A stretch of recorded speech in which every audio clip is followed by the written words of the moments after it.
Donc ce temps de webinaire, en fait, il est dédié à,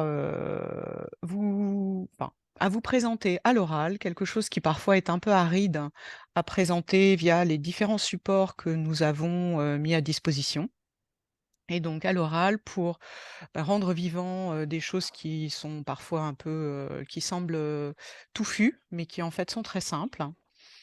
Et également, bien entendu, répondre à vos questions, notamment pour tous les nouveaux venus, qui arrivent et aussi pour, mettre à jour un certain nombre de choses qui sont liées, à l'existence d'un nouveau site internet, de nouveaux modes de connexion au site, d'un nouveau catalogue, enfin voilà, faire avec les nouveautés depuis, la fin de l'année 2023. Donc, du coup, on va commencer par, pour tous ceux qui arrivent et les nouvelles UD, là, je pense que les dernières nouvelles UD sont pas forcément présentes, mais bon, en tout cas, ce sera, vous m'entendez bien? Tout va bien? OK. Oui, c'est très bien. Donc, du coup, on va partir sur des grandes généralités, heu, sur, les caractéristiques, des formations UNCAS. Puisque pour la plupart d'entre, nos adhérents, ils ont beaucoup recours au CNFPT, par exemple. Donc nos formations, sont liées à notre histoire, en fait. C'est lié à l'histoire de l'UNCAS, puisque c'est une association très ancienne et donc je vous ai mis un peu beaucoup d'informations là, mais ce sera surtout pour, un aide-mémoire ensuite après ce moment. Mais juste pour dire que voilà, l'UNCAS en fait est une association d'élus et mais bien entendu qui dit association d'élus dit forcément, à moins que ce soit de très petites communes, des cadres et des agents des CCAS. Donc des besoins de formation se sont fait sentir puisque le régime des CCAS est très particulier et c'est pas parce qu'on est élu, ville ou agent en ville que l'on a forcément une connaissance CCAS. Du coup, le besoin de formation ne trouvant pas réponse ailleurs, l'UNCAS a développé ses propres formations pour ses propres adhérents. Et donc on a parmi les outils proposés par l'UNCAS pour répondre à ces missions qui sont vous représenter, développer et outiller, les actions des CCAS, dialoguer avec les différentes institutions, qu'elles soient étatiques ou, plus locales. Heu, on a développé des formations en plus des informations. Donc, heu, précisément, ces formations, elles ont commencé à être développées plutôt dans les territoires et nos formateurs que vous connaissez pour pas mal d'entre eux, ils viennent aussi des territoires et ils interviennent dans les territoires depuis pas mal d'années. Nos formations, elles sont pour beaucoup des formations standards qu'on appelle socles, qui sont des formations qu'on retrouve depuis le début des créations des formations. Elles évoluent toutefois, donc notamment parce que vous, département, vous contribuez à nous faire des demandes particulières et vous contribuez à nous faire remonter aussi vos problématiques qui peuvent devenir des problématiques générales, qui sont pas forcément que des problématiques locales et nous, on les recense et on en fait des formations. On recense aussi vos innovations locales pour alimenter nos réponses dans les formations, donc pas seulement pour, le site internet de l'UNCAS, le pôle politique social, mais aussi pour les formations, c'est très important et il faut savoir, hein, qu'en ce moment, dans ces évolutions, le nombre d'élus formés est plus important en département qu'à Paris. Ce qui est un peu logique puisqu'en fait, souvent les élus sont extrêmement sollicités, donc avoir une formation plus près de chez soi, c'est beaucoup plus commode et par ailleurs, les formations en UD, pareil, hein, elles augmentent et le nombre de stagiaires augmente. Donc ça, c'est des évolutions, qui sont en cours et qui sont très, régulières. Alors je ne vois pas mon titre, c'est super. D'accord. Bon. Là, donc parmi ces évolutions et cet historique, Comme je vous disais, on a un catalogue de formations auquel vous avez tous accès. Ce catalogue, il est effectivement réalisable à Paris au siège, mais toutes les formations proposées sont réalisables dans vos départements. Ce catalogue, il est dit ad hoc puisqu'il est uniquement conçu en fonction de vos besoins, de ce que remonte le terrain. Aussi bien par les chargés de mission, les élus qui nous répercutent des informations, notamment au niveau du pôle politique social, que par les questions que l'on recueille via le service juridique, l'adresse service juridique du pôle politique social, et tout ce qui est remonté aux différents moments de rencontres politiques de l'UNCAS. Donc, les spécificités des formations UNCAS, c'est que, comme vous le savez, bon, ça reste entre nous, à la différence du CNFPT, le public aura pour seul objet et l'action sociale et le CCAS, le CIAS ou éventuellement la communauté de communes, enfin voilà. Donc, ça crée une synergie de formation qui est particulière, que les stagiaires ressentent bien sûr, mais que les formateurs qui font des formations ailleurs nous remontent également sur une qualité d'implication qui est particulière aux formations qui sont réalisées avec vous en département et au siège. Donc, on est ouvert à la programmation toute l'année. Si vous voulez faire des formations, à quel que soit le moment, vous nous dites, on s'adapte. En règle générale, il n'y a pas de formation au mois d'août, mais bon, ça peut arriver, on ne sait jamais. Et tous les territoires sont accessibles à la formation. Bien entendu, par l'intermédiaire des UD, mais imaginons qu'une idée soit en cours de création, qu'il se passe des choses, que ça soit l'occasion de monter une synergie. On peut aussi, à la demande d'un CCAS porteur, alors que l'UD n'est pas encore tout à fait formalisé, réaliser des formations, sachez-le. Pour info, les formations sont certes dédiées aux adhérents, sachant que bien entendu, le système UD, c'est pour adhérer à l'UD, il faut déjà adhérer à l'UNCAS. Mais il arrive que, à l'occasion des formations, quand vous proposez une date de formation, les CCS encore non adhérents se disent que finalement, ça pourrait être peut-être pas mal d'adhérer pour pouvoir participer à cette formation avec le tarif qui convient. Donc, ça vous permet aussi, parfois, sur certains territoires, de récupérer du réseau, des adhérents et de fédérer mieux encore. Nos formateurs, donc ce sont des formateurs qui, pour la plupart, sont anciens et ce sont des formateurs qui connaissent tous le fonctionnement et les domaines d'action des CCAS et des CIAS. Donc, vous n'aurez pas quelqu'un qui va vous dire des choses qui sont très, très justes généralement, mais qui ne seront pas adaptées aux attentes des CCAS.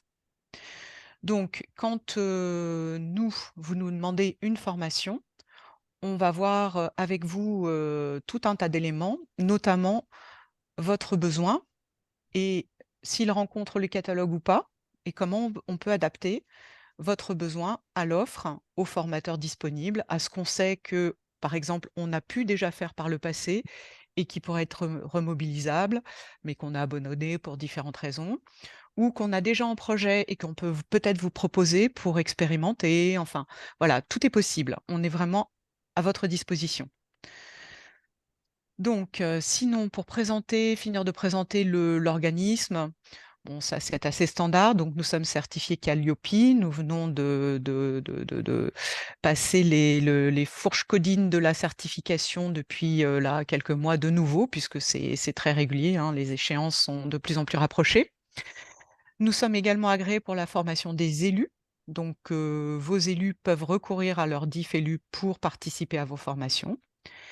Et comme nous sommes un organisme reconnu, nous pouvons porter des formations qui seraient financées en partenariat avec différentes institutions locales. Voilà, donc c'est possible. Comme je vous disais, sur les questions des qualités de ce qu'on essaye de vous proposer. Donc on essaye de, recueillir vos besoins, donc en amont, bien entendu, et ensuite les besoins des stagiaires, en amont également. Le pôle politique social que vous connaissez, je pense tous, nous alimente dans et les contenus de programme qui sont au catalogue et éventuellement sur vos besoins locaux, quand vous avez une situation locale particulière. Je pense notamment à des formations, sur, les services d'autonomie à domicile, les différentes modalités possibles à déployer et cetera. Le pôle politique social, peut alimenter avec le formateur et nous, le contenu de formation pour l'adapter. Par ailleurs, les partenariats qu'on tisse, par exemple avec la l'ANCT ou autres, nourrissent également les contenus de formation. Il faut le savoir et donc pareil, si vous avez en local des retours à nous faire remonter préalablement à la formation, c'est très important. Qu'est-ce que j'ai là de noté que je ne vois pas? Je ne sais pas. Bon, bah, tant pis, ça passera. Enfin, vous le voyez, si on pourra en reparler à la fin des échanges si vous le voulez. Donc Calliope, oui, ça va, on va passer très rapidement dessus. C'est juste pour vous donner, cette info qui est importante parce que ça nous mobilise beaucoup de temps et donc il se peut que dans l'intervalle où, on s'occupe de Calliope, on réponde peu à vos questions ou on ait quelques, voilà, délais de traitement qui se sont rallongés. Donc n'hésitez pas à nous recontacter, à remettre sur le dessus de la pile des choses et puis de toute façon, on va revenir vers vous, il y a pas de souci. Voilà. C'est tous les indicateurs.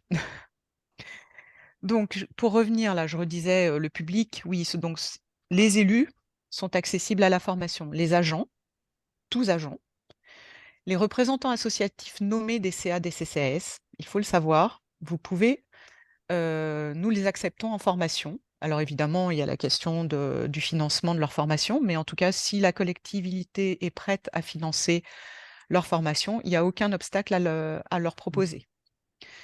Heu, Évidemment, toutes les collectivités, portant la compétence sociale et quel que soit le niveau d'intervention des personnes qui viennent d'arriver ou qu'au contraire qui soient très expérimentées, aucun problème. Donc voilà. Donc le but, bien sûr, c'est de, à la fois, soit acquérir parce qu'on ne connaît pas encore son poste et on va apprendre, on vient de la ville, soit, renforcer ses connaissances et les partager. Alors le catalogue. Le catalogue, petit, teasing, il n'est pas encore paru, mais il va paraître, très rapidement et donc vous allez avoir la primeur des nouvelles formations. Donc, vous allez voir que, comme, je reviens toujours sur, la particularité de ce catalogue, c'est qu'il est mouvant. C'est-à-dire qu'à la fois, il y a les socles et on adapte en fonction de ce que vous nous demandez. Donc, il se peut que des formations soient proposées ailleurs, mais, en général et c'est encore arrivé dernièrement sur une formation, sur le fonctionnement du CCAS, la satisfaction de la stagiaire elle est revenue juste après sa formation ailleurs, à l'UNCAS pour pouvoir, profiter d'une formation dédiée parce que ça n'avait pas été. Enfin voilà, donc elle avait pas appris grand-chose, mis à part des grandes règles générales qui l'avaient pas vraiment aidée. Bref. Donc bien sûr, on a toutes les formations sur les missions et le fonctionnement du CCAS et puis on adapte, nos formations sur, bon, les formations structurelles du genre, les formations, orientées, résidence autonomie et cetera. Et puis on s'adapte bien entendu à la conjoncture et des formations plus conjoncturelles, plus adaptées, aux dernières réalités de la législation, des évolutions et des besoins du terrain, des urgences à traiter et cetera. Donc n'hésitez jamais à nous faire remonter vos besoins et vos demandes. Ça sera peut-être pas dans la mesure du possible, on essaye d'y répondre très rapidement, mais il se peut que ça mette un peu de temps à s'élaborer. Voilà, n'hésitez de toute façon pas, s'il vous plaît. Donc on le met à jour tous les ans et par exemple, la formation M14 de passer de la M14 à la M57, On l'avait, créée pour une idée qui nous l'avait commandée. Elle a été ensuite systématisée au niveau national, hein, et proposée à certains. Voilà. Nos formations, n'oubliez pas, on peut à la fois déployer des formations opérationnelles, mais aussi des formations très stratégiques, notamment en fin de mandat. C'est des choses, qu'il ne faut pas oublier, c'est important. Donc, notre catalogue 2025, enfin 2024-2025, il va être bientôt publié et on a désormais une soixantaine de formations, un peu plus. Donc, on a quasiment, une dizaine de formations de plus. Et les thématiques, pour ceux qui se rappellent du catalogue précédent, ont un petit peu changé parce qu'on a fait des subdivisions qui permettent de rendre un peu plus lisibles les choses. Donc, on a toujours les fondamentaux que sont l'analyse des besoins sociaux, l'organisation et le fonctionnement du CCS. On a bien distingué désormais budget du CCS et budget des ESSMS pour que les gens s'y retrouvent un peu mieux dans la lisibilité. L'intercommunalité, l'action sociale, ça demeure, les politiques sociales, ça demeure, le développement des compétences personnelles, qui sont plutôt des formations sur demande, ça demeure. Ce qui a un peu évolué, c'est les outils et les leviers de développement qui ont été enrichis, les services d'aide à domicile, hein, qui sont une entité particulière, et mis à part les établissements, enfin les ESSMS. Voilà. Donc ça, c'est le nouveau sommaire. En vert, je vais vous indiquer les nouvelles formations du catalogue bientôt à paraître. Donc, en analyse des besoins sociaux, on n'a rien fait évoluer. Dans l'organisation et le fonctionnement du CCS, en revanche, il y a des choses qui ont changé. Donc, il y a le numéro 3 sur élaborer le projet de service du CCS, qui peut être quelque chose, enfin, qui est une demande. On espère que ça va rencontrer son public et qui peut être très intéressant. Et né des expériences passées, les CCS et la gestion de crise. Des expériences passées qui peuvent s'avérer être des expériences futures, malheureusement. Donc, à voir. Sinon, pour le reste, rien de nouveau sur ces thématiques. Sur le budget du CCAS, on a inclus une nouvelle thématique qui est le budget vert, la démarche d'évaluation environnementale pour les CCAS et les CIAS. Donc, sinon, pour le reste, c'est toujours de la M57 avec en entrée niveau 1 pour les gens qui n'y connaissent rien, le budget du CCS, comprendre et maîtriser les fondamentaux en une journée. En 2 journées, la M57 et la M57 approfondir et maîtriser pour les gens qui connaissent bien, qui maîtrisent et qui ont juste besoin de se perfectionner. C'est la formation 3 sur une journée. L'intercommunalité et l'action sociale, pas de changement. En revanche, sur la thématique des outils et des leviers de développement, là, on a du bouleversement un petit peu, puisqu'on rajoute 3 formations. Une sur l'ingénierie de projet d'action sociale, une sur développer, animer et coordonner les partenariats locaux, publics et privés, et une sur les enjeux environnementaux, développement durable et enjeux sociaux encore. Donc voilà, un axe sur les enjeux qui sont à notre porte, enfin, qui sont déjà présents, mais auxquels les CCS n'étaient pas forcément encore mis en demeure de répondre. Mais là, ça s'impose de plus en plus à eux, donc comment faire? On espère y répondre. Quant aux politiques sociales, alors, il y a eu des changements, des ajouts. En changement, il y a eu prévenir et lutter contre les violences intrafamiliales, hein, puisqu'auparavant, c'était violences faites aux femmes. Donc là, on généralise un peu plus, hein. C'est très axé sur la conception d'une politique, hein. Ensuite, mettre en œuvre une politique d'accompagnement des personnes en situation de handicap sur son territoire. Ça, c'est une formation qu'on avait présentée il y a déjà quelques années, mais qui à l'époque n'avait pas eu autant de succès qu'on espère qu'elle rencontre aujourd'hui parce que cette question est d'actualité. Ensuite, il y a la question des aidants, avec mettre en œuvre une politique d'accompagnement des personnes âgées et de leurs aidants sur son territoire. Donc là, c'est vraiment aidants, personnes âgées. Une autre plus générale en une journée sur aidants, politique locale d'accompagnement, quels enjeux. Enfin, on a une formation sur la précarité alimentaire, prévenir et lutter contre la précarité alimentaire, pardon. Une formation enfance, petite enfance, mettre en place, pardon, une politique adaptée sur son territoire. Pareil, ça, on avait, il y a quelques années, tenté de monter une formation là-dessus, mais ça n'avait pas marché. On espère que ça prendra et que ça rencontrera son public, parce qu'il y a de vrais enjeux. Et alors là, enjeu d'actualité, majeur, santé mentale, les fondamentaux. Sur les services à domicile, donc il y a tous les niveaux dispositifs, qui sont, à la formation. Le niveau dispositif d'évaluation, la mise en place des nouveaux services autonomie à domicile. Là, on a doublonné la formation avec une formation sur une journée et une formation sur 2 jours, qui n'ont pas le même public et ça vise pas les mêmes, finalités. Bien entendu, piloter son service à domicile, ça existe toujours et optimiser la gestion et le management, du service d'aide à domicile, pareil, c'est pas de changement là-dessus. Sur les établissements sociaux et médico-sociaux, pas de changement sur, certains programmes. En revanche, on a une formation résidence autonomie qui a été déclinée en 2 formats. Un format 1 jour et un format 2 jours. Donc ça, c'est un changement.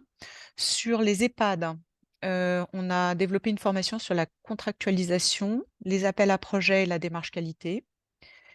Et une autre formation, toujours EHPAD, sur maîtriser la gestion des risques. Ensuite, toute nouveauté, parce que alors ça n'a jamais été traité, chez nous, c'est l'accompagnement des personnes en fin de vie.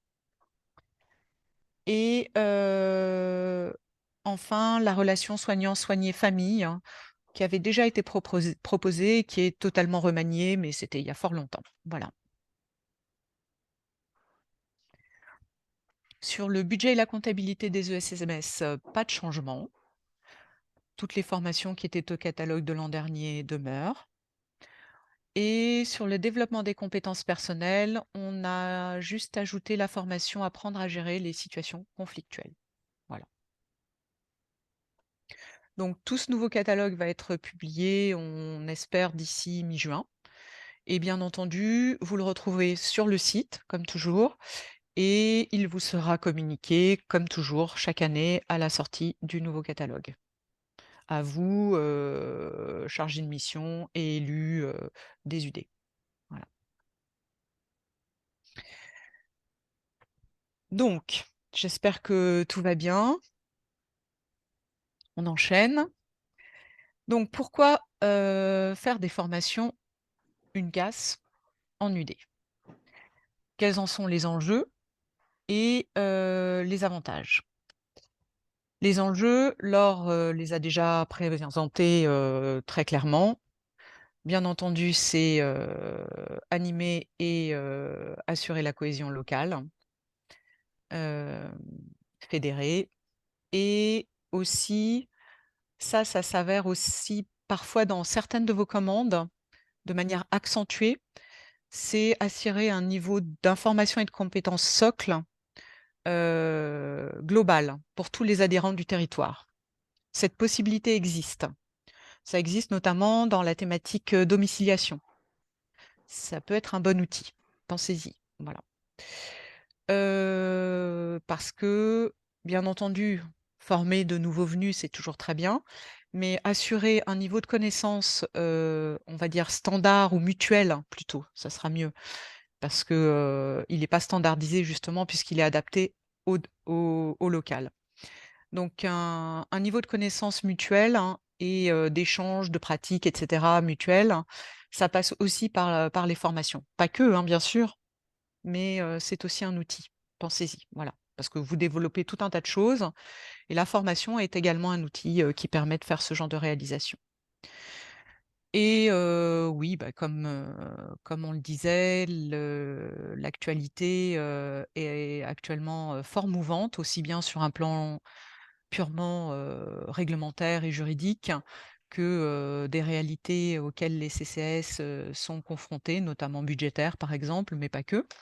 Donc, répondre par des formations, ben, ça peut être utile aussi parce que, ça permet de sortir de l'isolement aussi vos agents et vos élus, qui enfin, j'ai des remontées, parfois où j'entends que, les élus peuvent être en difficulté, même les agents, hein. On sait qu'il y a du turnover et que c'est compliqué.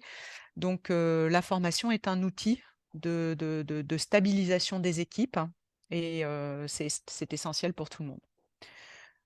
Donc voilà. Oui et puis bien entendu aussi, ça permet de répondre d'une seule voix aux interlocuteurs locaux institutionnels. Ça peut être pas mal, non seulement pour, bah, voilà, avoir les remontées du terrain, autrement que quand vous interrogez, vos adhérents, lors de vos réunions et autres. C'est une autre manière de faire remonter des réalités et heu et puis aussi de pouvoir répondre à vos interlocuteurs locaux. Alors, l'UNCAS, donc, depuis, 2-3 ans, enfin c'est pas nouveau, hein, mais disons que c'est plus visible peut-être. On favorise les formations en UD. Heu, on les pousse, et donc les formations en UD, pour la plupart, vous le savez déjà, mais peut-être pas les nouveaux venus, elles sont considérablement plus intéressantes pour les participants, individuels bien sûr, hein, puisque c'est des tarifs de participation individuels. Comparé aux formations auxquelles les gens participeraient à Paris. Donc si vous faites une formation en UD, vous allez avoir des gens dont les CCAS vont avoir plus de facilité à débloquer les fonds pour la formation et c'est pas négligeable. Tout à l'heure, je vous parlais également, donc je vous laisse regarder les tarifs qui sont, établis par collège. D'accord? Comme toujours, comme à Paris, nos tarifs sont établis par collège de nombre d'habitants de la commune ou de l'intercommunalité. Et je vous parlais tout à l'heure du fait que les formations, parfois, favorisaient aussi l'adhésion. C'est le cas notamment parce que quand, un CCS n'est pas adhérent à l'UNCAS, à l'UD, il, ne peut pas bénéficier du tarif adhérent. Donc il bénéficie du tarif non adhérent, qui n'est pas très bénéficiaire puisqu'il s'agit de, par exemple, donc ah oui, je vous explique. Donc le tarif, non adhérent, il est systématiquement le même, hein, que ce soit à Paris ou en UD. C'est le tarif des villes supérieures à 20 000 habitants, donc celui-ci, tout en bas, majoré de 50, ce qui fait 757 € pour une formation de 2 jours et 502 € pour une formation de 1 journée. Donc comparé aux tarifs applicables pour n'importe lequel, des CCAS adhérents, ça n'a rien à voir. Du coup, quand les gens, on les informe qu'ils vont avoir un tarif adhérent qui va être imputé parce qu'en fait, quand ils font leur préinscription en ligne, ça n'apparaît pas forcément. Dans le déroulé de la page web, hein, de la formation qui les intéresse, toutes les informations sont rappelées, mais ça ne parle pas toujours. Donc quand on leur envoie la convention ou qu'on les appelle souvent, on les appelle pour vérifier avec eux, là on se rend compte que, beh, finalement ils vont peut-être, avoir envie d'adhérer, que non seulement ça leur permet de bénéficier des formations, mais aussi de tous les autres services de l'UNCAS et de l'UTCAS. Donc que c'est intéressant. Voilà. Par ailleurs, bien sûr, non seulement le tarif de formation est intéressant, mais en plus, forcément, ça réduit les frais de déplacement, les frais d'hébergement. Ça permet aux personnes, de rester proches de chez elles.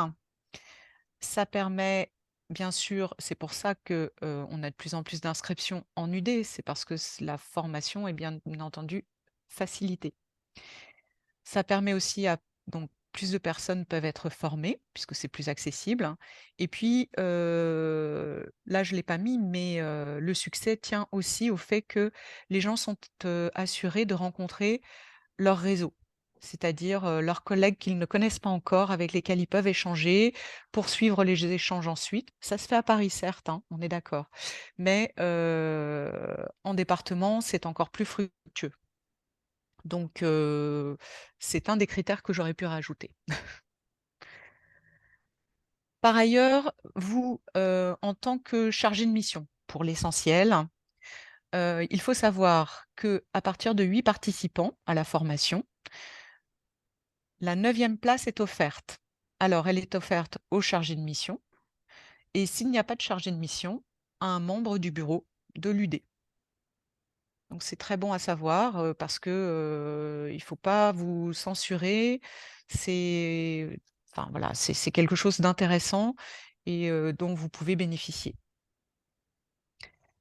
Par ailleurs, pour l'essentiel d'entre vous, vous savez comment ça fonctionne, mais ça vaut toujours un bon petit rappel. Sur toute formation organisée, réalisée, hein, j'entends, vous bénéficiez d'une rétrocession sur les frais de participation des stagiaires. Cette rétrocession, elle est faite déduction faite des frais de repas, qui sont avancés par les UD et que nous remboursons, mais ça sera répété, et des frais de formateurs, donc leurs frais de transport, leurs frais de prestation. Donc frais de repas, frais de formateurs, nous les prenons en charge. Ils sont décomptés des frais globaux et sur ces frais globaux, nous vous rétrocédons 20 du montant des inscriptions. Cette rétrocession est faite automatiquement à la fin de l'année, par notre service comptable. Année civile. Donc voilà, pourquoi on fait des formations avec l'UNCAS. Bon, ça, je pense que certains d'entre vous pourront en témoigner éventuellement. Et puis, voilà. Donc comment faire maintenant? Notamment pour, alors il y en a certains qui savent très bien, qui ont l'habitude, mais ceci dit, il y a des choses qui ont été mises à jour, notamment la fiche logistique, donc voilà.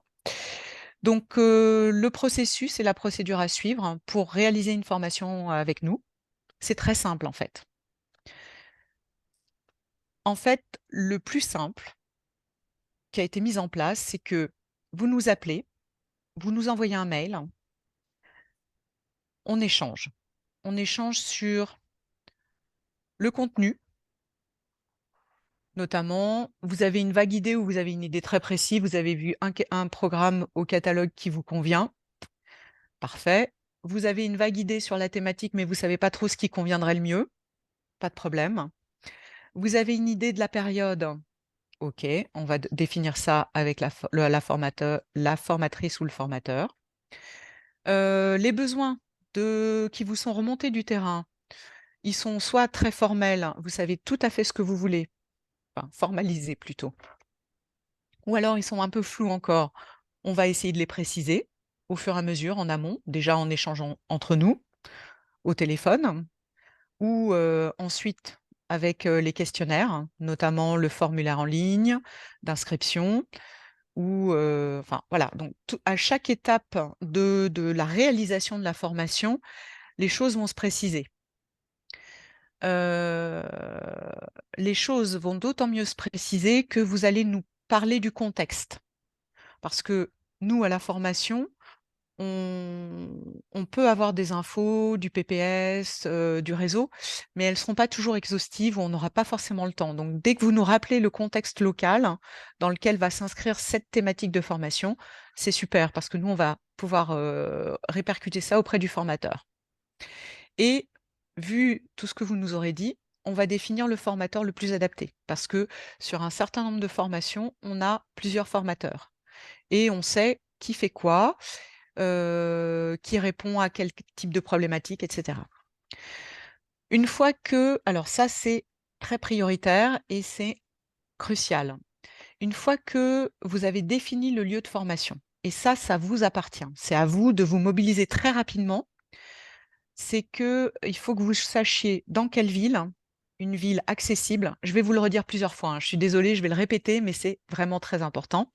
Il nous faut une ville centrale ou accessible en transport en commun et il faut que très rapidement vous sachiez à quel endroit, quelle salle vous réservez. Parce que parfois ça occasionne des revirements, des complications et c'est compliqué pour tout le monde et parfois il y a des formations qui tombent, qui sont annulées parce que voilà, à un moment ça a dérapé et pour nous comme pour vous, c'est dommage.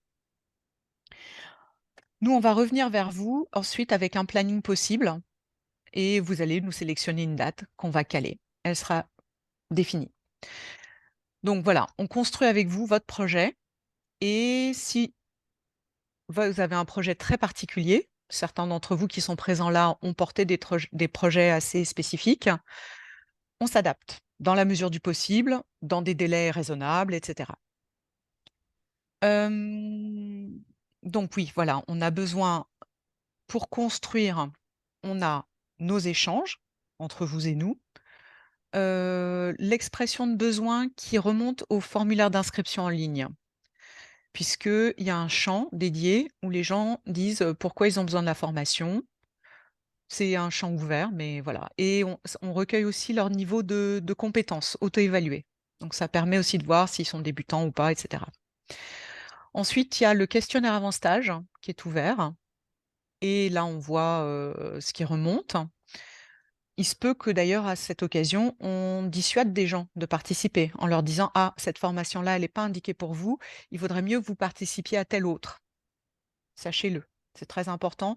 On essaye, quand on n'est pas trop débordé, de prendre les choses suffisamment en amont pour pouvoir bien orienter les personnes.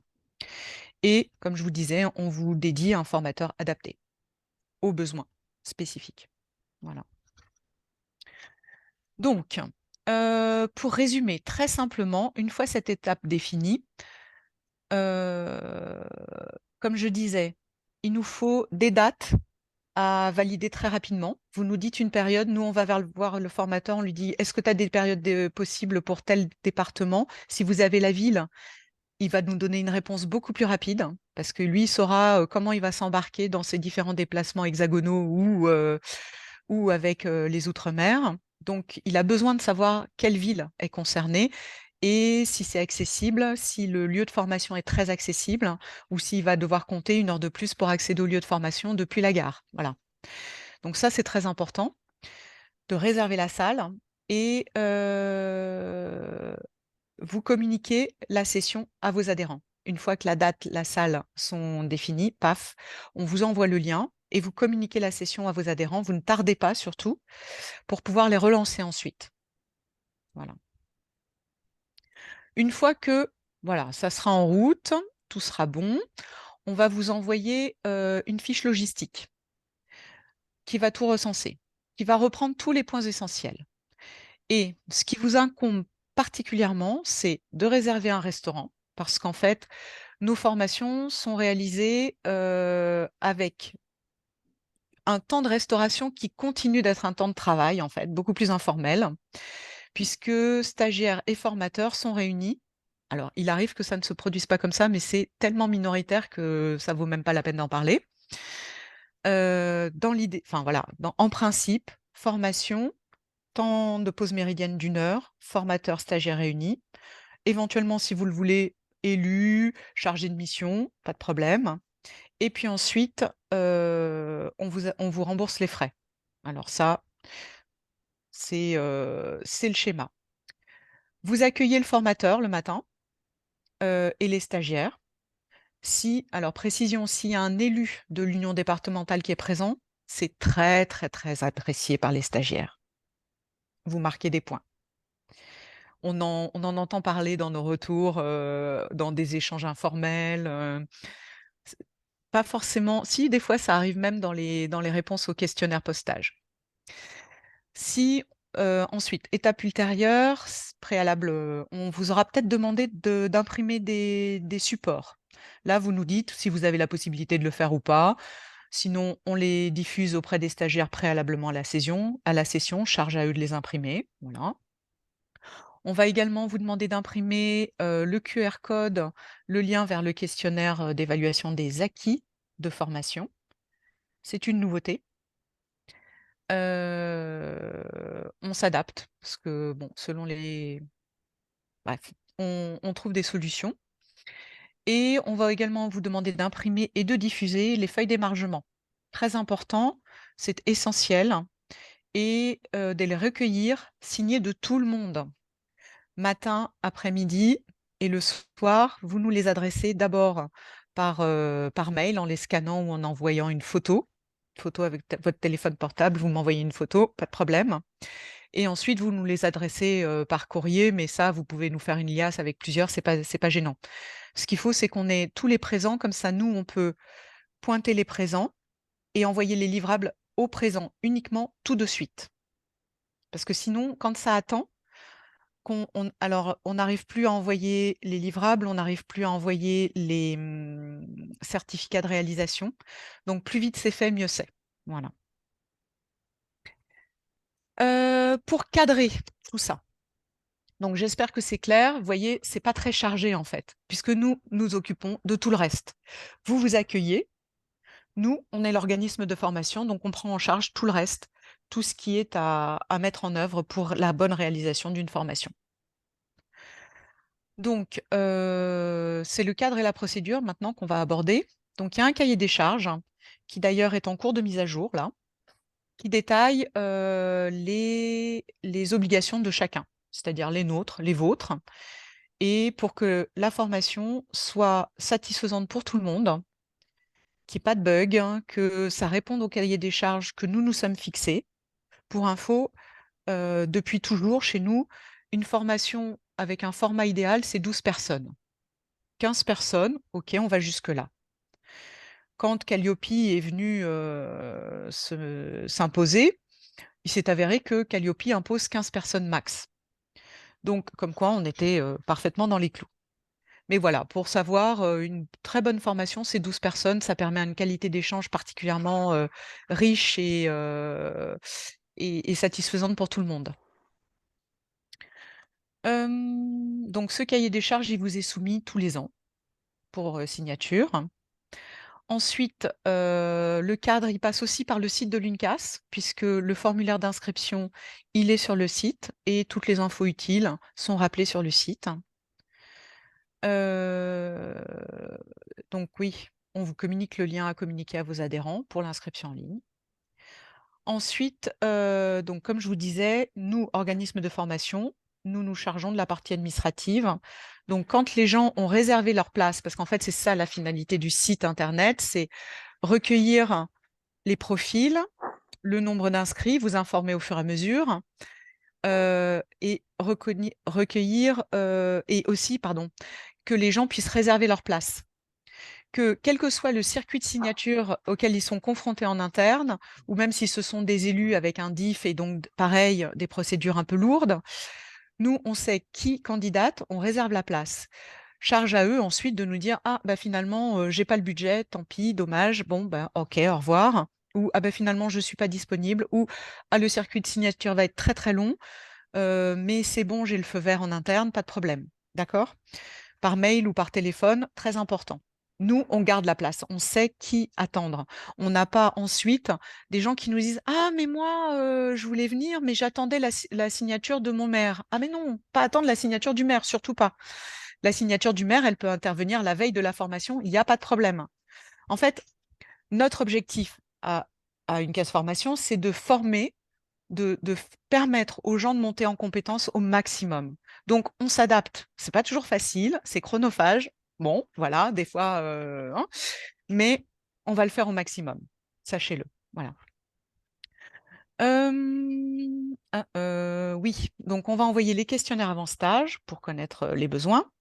Le questionnaire d'évaluation des acquis, ça c'est dans le courant de la formation pour voir qu'est-ce qui a été acquis de la formation. Ça c'est de la nouveauté.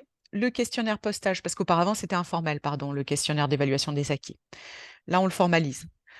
Un questionnaire post-stage pour savoir si la formation leur a apporté satisfaction et aussi quels autres besoins naîtraient de cette formation ou d'autres idées. Voilà. Les livrables, donc les fameux livrables qu'on envoie dès qu'on a la liste des présents, qui est la liste d'émargement.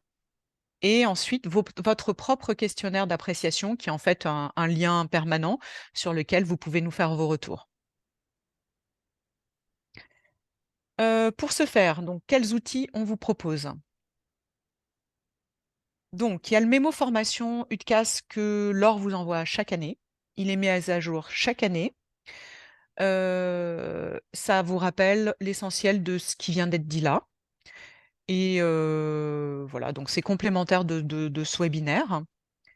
La fameuse fiche logistique de la session que certains connaissent, qui a été mise à jour. Alors, elle n'est pas très belle, c'est du Word. J'ai essayé d'autres solutions, mais ça ne prend pas. Donc, on garde cette fiche archaïque, hein, un peu artisanale, mais qui finalement remplit son office. Donc, je vous montre à quoi elle ressemble. Je l'ai mise en pièce jointe. Donc, le mémo, ça c'est le mémo que Laure vous envoie. Organiser une formation en UD. Elle vous l'envoie tous les ans. Et je vous l'envoie quand on prend des contacts tout neufs ou qu'on n'a pas fonctionné ensemble depuis très longtemps. Ça remet les choses en place. La fameuse fiche logistique.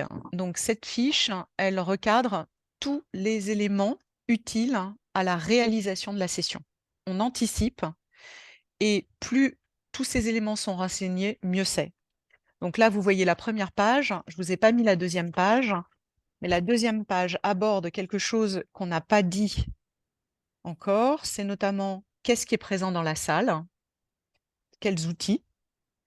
Comment est-ce qu'on fait le maintien, les questionnaires, les supports? Enfin voilà, tout est précisé dans cette fiche. Et surtout, si vous avez des questions, si vous avez des éléments à rajouter, n'hésitez pas. Cette fiche, elle nous sert, puisqu'elle permet de dialoguer entre formateurs, organisateurs locaux, accueillants, et nous. Voilà. Donc, je reviens. Les outils proposés. Voilà. Donc la session, comme je vous l'ai dit, elle va figurer sur le site qui s'appelle Catalogue de formation, où en fait, il y a toutes les sessions de formation par nom de formation. Ça a changé par rapport à l'ancienne version du site, hein, puisque le site a changé fin 2023. Il y a eu un temps de mise à jour du site où voilà, on a tous voilà, on a une version bêta. Là, c'est bon, la version est finalisée, tout va bien. Du coup, vous avez pu constater que le site se présente différemment. Quand vous envoyez le lien à vos adhérents, c'est plus le lien vers une session, c'est le lien vers une formation. Bon, je sais que certains le regrettent, mais c'est comme ça pour le moment. Donc la communication vous incombe, d'accord? Nous, on peut venir en renfort, mais vous avez intérêt à communiquer régulièrement, à interroger vos adhérents pour savoir si tout va bien, s'ils ont bien eu l'info, si la date leur convient, enfin voilà, peu importe quoi, mais en tout cas communiquer avec eux parce que sinon il arrive, alors c'est de moins en moins vrai, mais ça peut arriver, qu'il y ait des formations qui tombent à l'eau parce que il y a des problèmes de communication et c'est dommage parce que ça vous a. Certes, c'est léger pour vous l'organisation, mais malgré tout, surtout si vous n'avez pas de chargé de mission, ça peut être une charge importante. Donc, autant que cette charge soit bénéfique pour tout le monde. Ensuite, nous vous communiquons régulièrement l'état des inscriptions. Si vous voyez qu'on tarde, n'hésitez pas à revenir vers nous pour nous demander où ça en est. Comme ça vous permet de faire vos relances. Et si vous voulez, si vous voyez que c'est trop mou, si vous voyez que, comparé au nombre de communes, le nombre de non-adhérents ou d'adhérents, enfin bon bref, quelle que soit la configuration, nous, on peut communiquer auprès de nos adhérents dans votre département et on peut aussi communiquer vos UD limitrophes ou voir, s'il n'y a pas d'UD limitrophe, les adhérents des départements limitrophes. Voilà.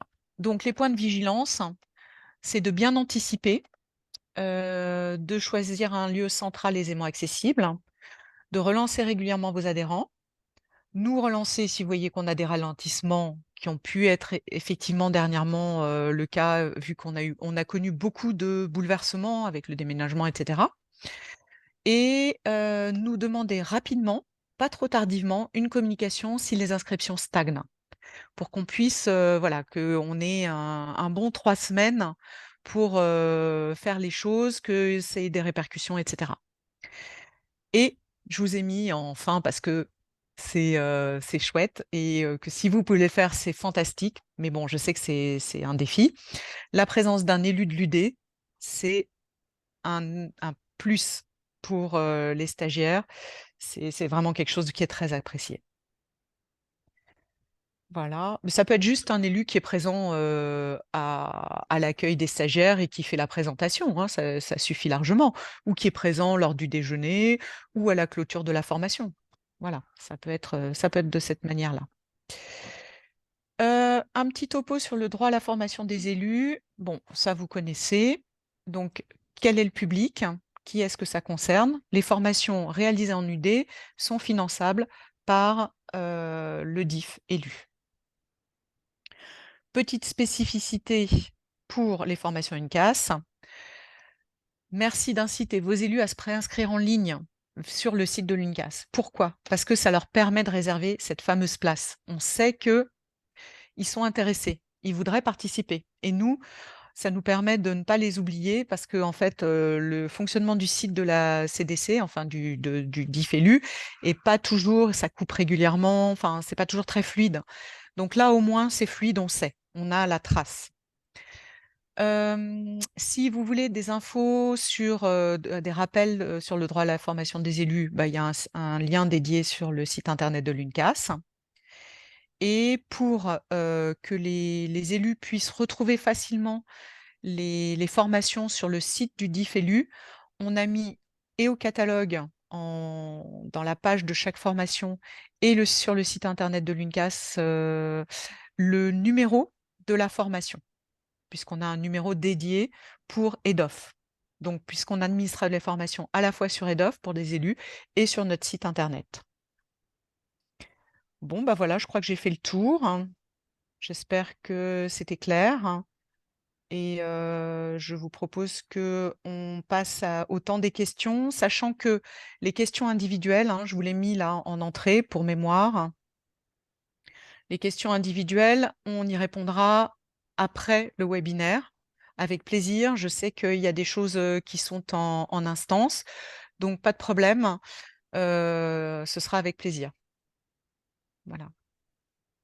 Merci Marie. Merci Laure. Peut-être peut-on repasser en mode tous ensemble sans Tout le à public. fait, j'arrête le partage. Voilà. Merci. Merci pour votre attention. Merci beaucoup. Je pense que c'était très clair. Est-ce que vous avez déjà des questions, des réactions, des remarques? Dites-nous. Ou alors on commence par un partage d'expérience. N'hésitez pas, hein, vous savez, toutes les questions sont bonnes à poser, sans filtre. N'hésitez pas à lever la main si vous avez des questions. Sinon, je propose, comme je l'ai dit en intro, de passer la parole à notre amie d'Ille-et-Vilaine, Bérangère. En 3 mots, qu'est-ce que tu voudrais partager avec tes homologues des autres territoires sur l'intérêt et l'orga d'une formation en UD? Ça va forcément générer des réactions et des questions, je pense. Peut-être. Alors nous, on en organise alors régulièrement, je sais pas si c'est le bon terme, mais on essaie d'en faire entre 3 et 5 depuis 3 ans là, par an. Après, moi, je suis toute seule sur la coordination de l'UD35. C'est quelque chose qui est apprécié par les adhérents. Je vais pas répéter ce que Marie a dit, mais c'est le fait que ce soit en local, l'interconnaissance est essentielle. Et en plus de ça, ben, c'est quand même un coût moindre au niveau des budgets des CCAS. En termes d'organisation, alors moi, les points de vigilance à mon niveau, ce serait de bien connaître son territoire et de connaître aussi les salles que vous pouvez, enfin c'est vraiment l'aspect très pratique en fait, les salles que vous pouvez choper gratuitement, on va dire.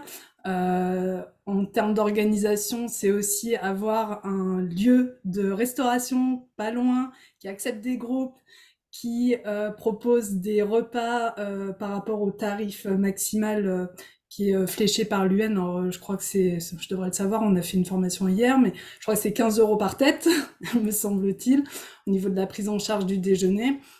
Après, voilà, moi, mon rôle moi, je suis là pour absorber tout ce qui pourrait mal tourner le jour J, on va dire ça comme ça, que ce soit des problématiques techniques, genre le vidéoprojecteur qui marche pas. Enfin voilà. Nous, on est là pour accueillir le mieux possible les stagiaires et le formateur, avec l'accueil café, bien flécher où est la formation, envoyer des plans, des machins, savoir où on peut se garer, les transports en commun, etc. C'est pas neutre, clairement. Après, il y a une rétrocession de l'UN, donc on arrive, l'année dernière, par exemple, pour l'UD35, on a eu une rétrocession, c'était 4 formations, je crois que ça tournait autour de 1 000 euros. Donc c'est toujours ça le prix, et ça compense le temps de travail dédié à la recherche de salles, à la réservation du restaurant, et puis au jour J, parce que moi j'y vais systématiquement le jour J en début, milieu et fin de formation, parce que j'arrive pas à... mon emploi du temps ne me permet pas de rester toute la journée, malheureusement. Donc voilà, pour le retour d'expérience. Après, je sais pas si il y a d'autres points ou s'il y a des questions. Alors, je vais rebondir sur ce que tu as dit à propos de la restauration. Je vous incite, pour la restauration, à donc effectivement réserver un restaurant proche, à pied de préférence, et anticiper sur le menu.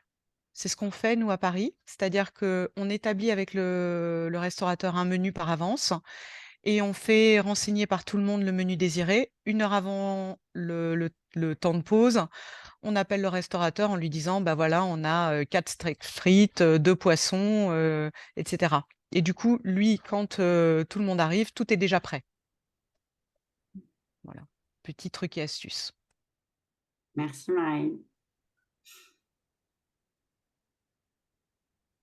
Bon, bah écoutez, juste moi, je voulais quand même vous conseiller, et je crois que je vous le dis régulièrement quand j'interviens pour l'UNCAS dans vos territoires, s'agissant des formations. Parfois, on est un peu. Alors, soit vous avez des adhérents qui vous envoient 50 mails parce qu'ils veulent plein de formations du catalogue UNCAS, soit vous leur dites, si vous voulez des formations, faites-nous signe. Et là, en général, comme il y a beaucoup de formations, comme Marie l'a dit, le catalogue est très complet. Finalement, on ne prend pas le temps d'ouvrir ce catalogue et on se dit: «Ah c'est dommage, j'aurais dû faire la formation sur tel sujet». Ce que je vous conseille, moi, c'est déjà de cibler quelques formations. On en avait parlé d'ailleurs, un petit clin d'œil, à notre collègue du Var, c'est de, cibler déjà quelques formations pour les élus et les agents qui pourraient être intéressantes au regard de l'actualité, des problématiques de votre territoire, de où on en est dans le mandat. Je pense notamment, aux formations, là, on arrive à la fin du mandat, ça va être le moment, où il sera indispensable d'accompagner les élus, sur la fin du mandat et aussi, du coup, pour préparer la suite.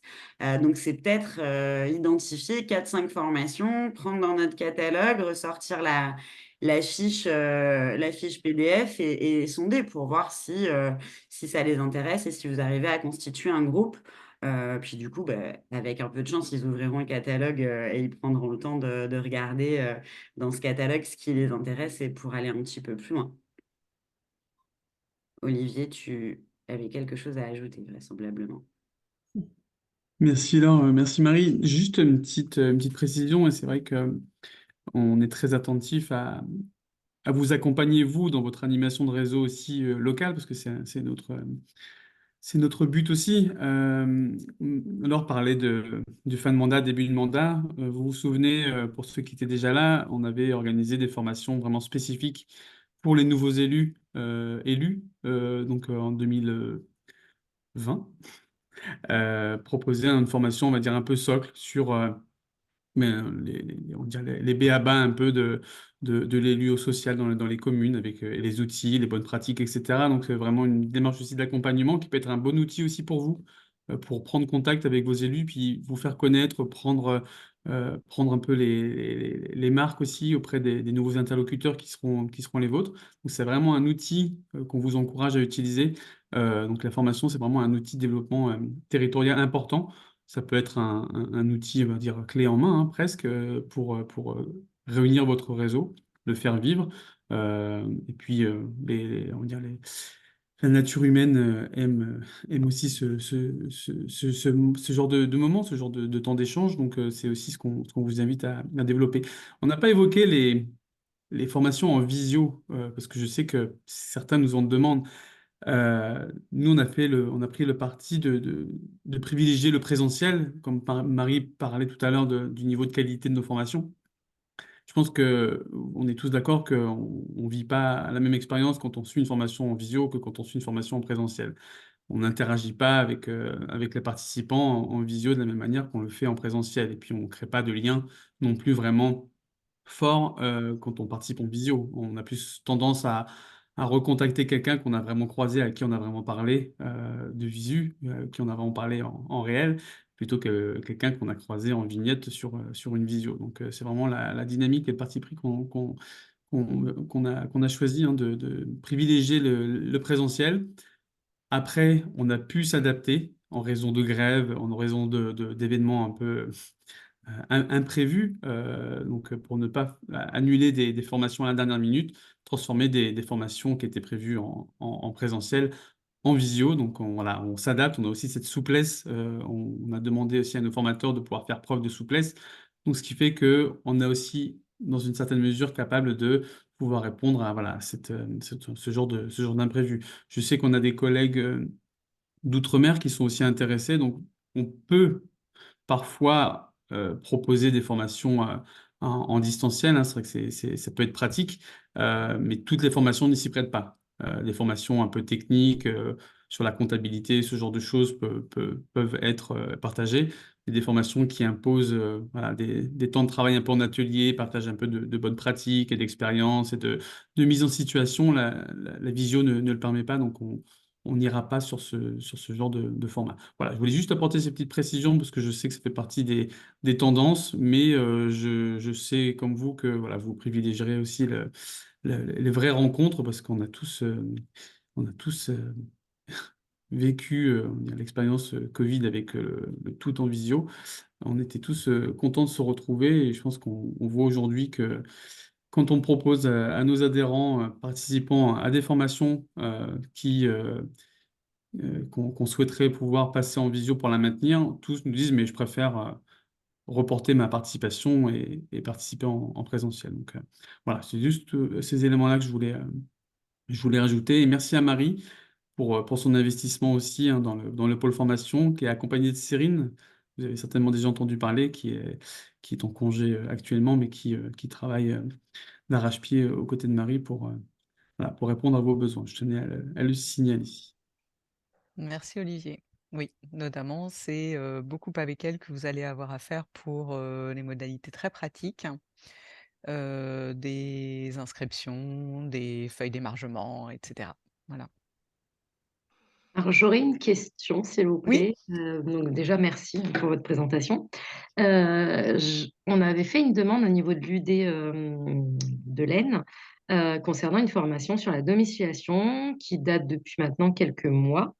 On nous a fait un retour comme quoi on allait revenir vers nous. oui, On a les participants, on a le oui, lieu, oui. et on n'a Ah, pas de retour. Donc, du coup, pour le coup, et cette demande se réitère régulièrement auprès de nos adhérents. d'accord. Bah écoutez, comme vous voyez, comme je vous disais, on est passé par Calliope, par le nouveau catalogue, par le déménagement, par voilà, il y a eu beaucoup de péripéties, des contacts pour les adhérents un peu compliqués. Donc effectivement, il y a des choses qui sont un peu en souffrance, mais on ne vous oublie pas. Et ça va être traité là, ça y est, on voit un peu le bout du tunnel, donc et vous n'êtes pas la seule d'ailleurs. Donc je ne vous oublie pas, on va faire le nécessaire pour que cette formation ait lieu et vos formations, vos demandes se réalisent. D'accord, Merci en merci tout cas. beaucoup. Oui, oui, c'est pour ça que je vous disais, pour les demandes individuelles, n'hésitez pas à nous recontacter, après coup, et n'hésitez pas à nous appeler aussi, hein, quand vous avez, des questions, c'est voilà. Merci en tout cas Merci. et j'ai renoté. Madame Guibert, on vous écoute. Oui, bah, tout d'abord, moi, je voulais remercier Marie qui est toujours d'une grande aide dans les projets de formation. Voilà, elle nous aide beaucoup, elle est toujours présente. Et puis, je me demandais, parce que des fois, je n'ai pas assez de participants ou de participantes, et je me demandais vis-à-vis des UD limitrophes, par exemple, le Gard, nous, on est très proche du Gard. Est-ce que c'est mieux de le faire après ou avant en amont? C'est-à-dire, je demande à l'UD du Gard si on peut faire quelque chose ensemble si on a le même formation, de projet de formation, et à ce moment-là, la demande pour avoir le nombre d'être sûr d'avoir le nombre de participants nécessaires. Alors, a priori, je dirais, pour faire une formation, on tient compte de votre situation locale, comme je le disais. Donc, quand vous allez nous demander une formation, on va faire au mieux pour votre situation locale. Évidemment, si à un moment vous voyez, alors déjà, si la formation n'est pas proposée dans le département en question, si nous, on peut effectivement demander à nos partenaires limitrophes, si eux, ça les intéresse, que leurs adhérents puissent participer à une formation qui est pas loin de chez eux. Eux nous disent si ça les intéresse ou pas. Mais évidemment, on ne va pas leur imposer on ne va pas vous imposer des stagiaires externes à votre département, ne serait-ce que parfois parce que il y a des gens qui viennent, on est obligé de dire à certaines personnes, écoutez, non, vous êtes extérieur au département, il y a déjà trop d'inscriptions, il va falloir vous reporter sur une session, soit sur votre département, soit à Paris. Voyez? Donc, D'accord, donc vaut mieux le faire on après. s'adapte au cas de figure. Oui, je Voilà. pense que c'est mieux, à moins que vous De le veuillez dire monter avant. carrément un partenariat immédiat tout de suite sur la région. Peut-être, pourquoi pas, hein, mais je C'était pense que ça c'est que je plus pensais. difficile, hein. Mais oui, C'est voilà, peut-être plus peut-être. difficile à réaliser. D'accord. Je pense que ça se conçoit peut-être, mais il va falloir en discuter en amont. Et je ne ferai pas de généralité, en tout cas. Voilà. Non, non, d'accord, ok. Je Ok, pense que oui, c'est pas réalisable de monter en généralité pour tout le monde. Je pense que ça s'apprécie au cas par cas. merci beaucoup. Je vous en prie, avec plaisir. Qu'est-ce que vous dites du nouveau catalogue avec les nouvelles formations? Il y a des choses qui vous paraissent intéressantes ou pas? Oui, Ah, oui, oui. Bérangère. Oui, j'en ai repéré une, je ne sais plus son titre Oui, parce bon, que je c'est n'ai pas... pas noté, mais sur la gestion des conflits ou un truc D'accord, comme ça. ok. Celle-là, je pense que, parce que c'est une problématique récurrente dans le réseau, ils demandent souvent ce type de formation. Donc celle-là, moi généralement, c'est ce que leur disait, j'envoie, alors le catalogue évidemment je le relais, mais par rapport à, ça va être tout moche ce que je vais dire, mais l'état, la situation du réseau, je pense que c'est un peu sur tous les départements pareil. On a plusieurs, là en 2023, début 2024, il y a eu énormément de changements. Des collègues qui sont partis, donc, nouveaux collègues qui sont arrivés, qui ont pris leur poste en CCAS, qui connaissent pas forcément de CCAS. Donc moi j'essaie de, en fonction des questions qui m'arrivent et de la situation RH des adhérents, j'essaie de flécher certaines formations. Après, il y a des fois où c'est des formations vraiment à la demande de 1, 2, 3 adhérents, enfin, de façon spontanée et non... enfin pas en lien entre eux en fait. Là, je relance dans le réseau et généralement ça prend. Je pense au droit des étrangers, ça a été beaucoup des questions l'année dernière sur le droit des étrangers et là, fonctionnement et organisation du CCAS avec le renouvellement au niveau des RH dans les CCAS, je sais pas encore ce que ça va donner, mais je pense que ça va être assez vite complet. D'accord, merci. Et d'ailleurs, il se peut aussi que nous, pardon, hein, vous avez levé la main, mais il se peut aussi que nous, on reçoive des demandes de formation, qu'on voit que c'est de tel département, que c'est un département qui a une idée, et la personne ne sait pas forcément vers qui s'orienter. On va vous réorienter ces demandes pour que vous en ayez connaissance, bien sûr. Voilà. Merci. Oui, bonjour. Donc moi, je suis donc à la Haute-Garonne. Il y a longtemps qu'on a fait une formation, mais c'était bien déroulé. Déjà à ce moment-là, on l'avait organisé, c'était bien déroulé.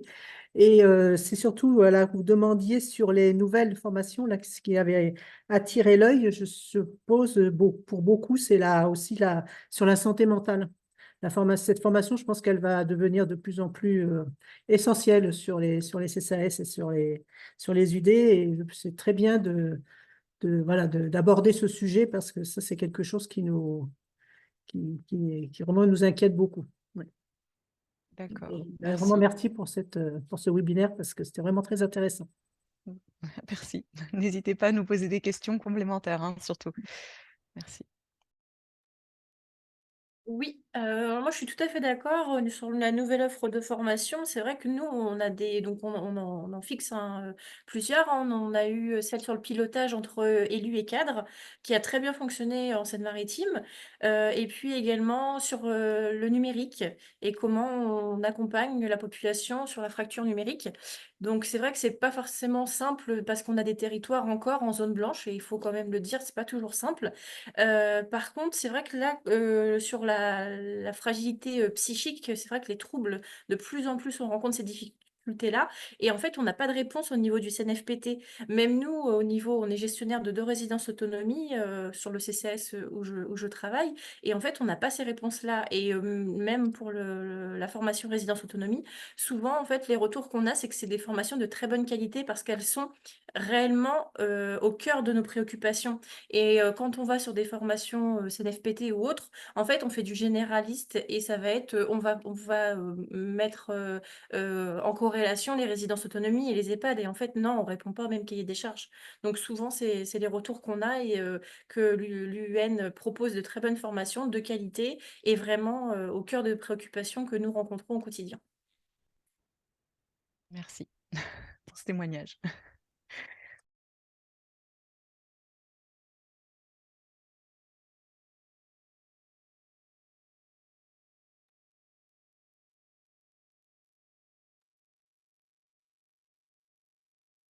Il y a d'autres réactions, d'autres questions? Sinon, on peut clôturer, conclure ce webinaire. Le temps que vous alliez, du coup, comme ça vous laisse un petit peu le temps jusqu'à 16h30 pour aller télécharger le catalogue, regarder vos agendas, chercher une salle et lancer une formation sur votre territoire. Bon, bah, écoutez, merci à toutes et tous en tout cas. Marie, si tu veux peut-être un mot de la fin ou c'est tout bon? Oui et puis, voilà, on est à votre disposition et on assure, le suivi, après le webinaire. N'hésitez pas à nous contacter, profitez-en, voilà, pour les questions complémentaires et tout ce qui reste à faire, qui est sur le feu. Merci, Merci beaucoup. Merci. Merci à tous. Merci. à bientôt. Merci. À bientôt. Merci, au revoir. Au revoir. Merci, au revoir.